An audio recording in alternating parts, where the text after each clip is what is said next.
Okay, sekarang chef nak buat mushroom gravy. Tumiskan bawang putih dengan cendawan dulu. Letak minyak sikit. So tambahkan air. Buka pintu. Kacau. Kemudian sebut no chicken gravy mix. Pakai ni senang. Dia Kalau letak semua benda tu pun, kalau letak air dengan ni pun dia dah jadi. yang guna mushroom soup tu ni lah dia. Tak, Lain mushroom soup lain. Ni Oh. mushroom sauce. Sauce. Yang soup tu, yang soup tu kita buat daripada awal. Kita saute bawang, kita blend bawang semua. Mushroom soup kita betul-betul buat awal. Buat daripada A lah. Kalau yang ni kita pakai instant.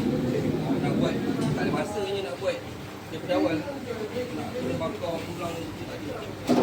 Dan lebih bawah macam ni ya. Nanti dia lagi pekat nanti. Nanti je tak. Nanti dia sejuk dia pekat. So dia Dah dah siap. betul macam tu dah. Bawang putih je lah. Bawang putih je. Ada orang tak letak bawang putih pun, dia letak air, dia letak mushroom, kadang-kadang mushroom tak ada. Dia letak tu je kacau-kacau dah ada cakap belum. Sebab ni kalau nak apa